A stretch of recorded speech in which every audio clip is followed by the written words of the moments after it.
Seorang perempuan bernama Sita ingin memastikan apakah siksa kubur itu benar-benar ada. Keinginan tersebut diawali dari amarahnya terhadap ketidakadilan yang ia rasakan sepanjang hidupnya. Orang tuanya meninggal saat dia masih remaja karena bom bunuh diri yang dilakukan oleh seseorang yang mengaku ingin mati syahid karena takut dengan siksa kubur.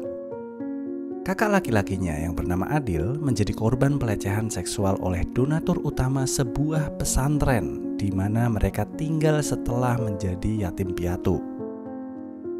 Setelah dewasa, Sita yang selama ini telah memendam amarahnya benar-benar ingin tahu apakah orang sejahat pelaku pelecehan seksual yang menghancurkan hidup kakaknya benar-benar akan mendapatkan balasan setimpal seperti siksa kubur atau bahkan neraka. Dibantu oleh Adil, Sita mengubur dirinya bersama dengan jasad pelaku pelecehan seksual tersebut di hari di mana dia meninggal. Di dalam kubur, Sita membawa kamera untuk merekam apapun yang terjadi di sana sebagai bukti apakah siksa kubur benar-benar ada.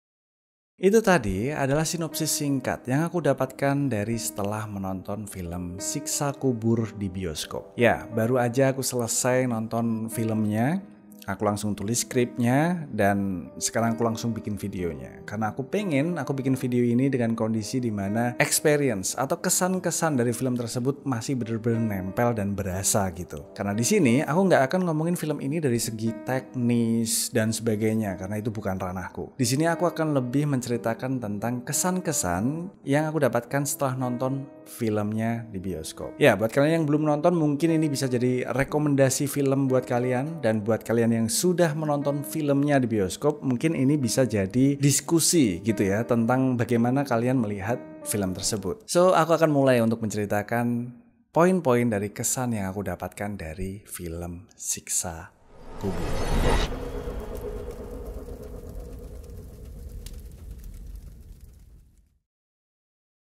Film Siksa Kubur ini lumayan dark menurutku. Ya, ini bukan soal teknis. Karena kalau soal teknis menurutku film ini sudah cukup berhasil gitu. Bahkan mungkin berhasil banget ya untuk menghantarkan nuansa gelapnya. Tapi yang pengen aku soroti di sini itu bukan soal teknisnya, tapi lebih ke sisi gelap, isu sosial yang diangkat di film ini. Itu lumayan dark. Ya, jujur aja, ini salah satu yang membuatku cukup seneng gitu dengan bagaimana cara film ini membungkus sisi gelap isu sosial yang terjadi di dalam umat beragama tapi dengan relatif cukup aman, sehingga pesannya tetap tersampaikan dan kita dibuat untuk membuka mata bahwa memang hal-hal semacam itu benar-benar terjadi, ada, bahkan banyak ya. Tapi di sisi lain filmnya nggak nyinggung gitu. Maksudnya dia tidak mengangkat ini sebagai bentuk yang general, tapi ya by kasus aja. Ya mungkin buat kalian yang udah nonton kalian paham lah apa yang aku maksud gitu. Karena di sisi lain mungkin ini agak sensitif, tapi di sisi lain memang kita perlu untuk sadar bahwa isu-isu semacam ini tuh benar-benar terjadi, bahkan mungkin di dekat kita. Tapi kita nggak sadar. Nggak cuman itu, malahan film ini menurutku ya cukup berhasil memberikan gambaran yang mampu gitu untuk menggerakkan hati para penontonnya. Ya, if you know, you know lah. Meskipun sebenarnya masih banyak perspektif lain yang bisa gitu untuk diambil dari film ini. Nah, itu tadi adalah kesanku terhadap keseluruhan film Siksa Kubur ini. Ya, setidaknya itu yang paling menempel lah sama aku, sesuatu yang dark gitu. Nah, kali ini aku akan melanjutkan dengan experience-ku.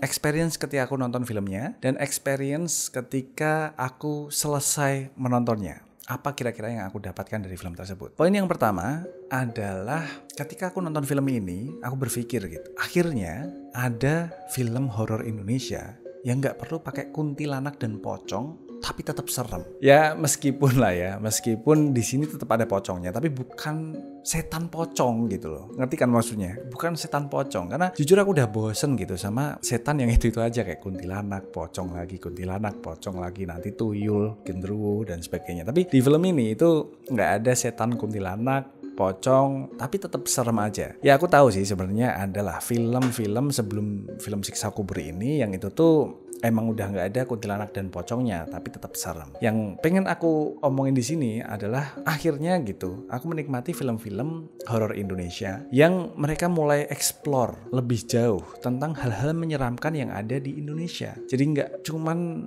sekedar kuntilanak dan pocong lagi. Dan semoga nanti ke depannya akan lebih banyak lagi tuh yang explore lagi hal-hal yang bisa diangkat jadi film horor di Indonesia. Kemudian poin yang kedua, experience setelah aku nonton film Siksa Kubur ini. Di film ini aku diperlihatkan sosok setan yang tidak hanya dalam bentuk makhluk astral atau tak kasat mata. Film ini juga menunjukkan sosok setan yang berwujud manusia. Di beberapa momen di film ini, jujur aku nggak terlalu takut atau kaget gitu sama setan-setan yang astral atau tak kasat mata, yang bentuknya aneh-aneh gitu lah. Tapi justru ada momen-momen di film ini yang membuat aku takut waktu ngelihat orangnya. Nah, tapi takut yang aku rasakan ini bukan dalam arti aku takut gitu ngelihat orangnya tuh takut gitu, bukan, atau ngelihat karakternya takut gitu, bukan.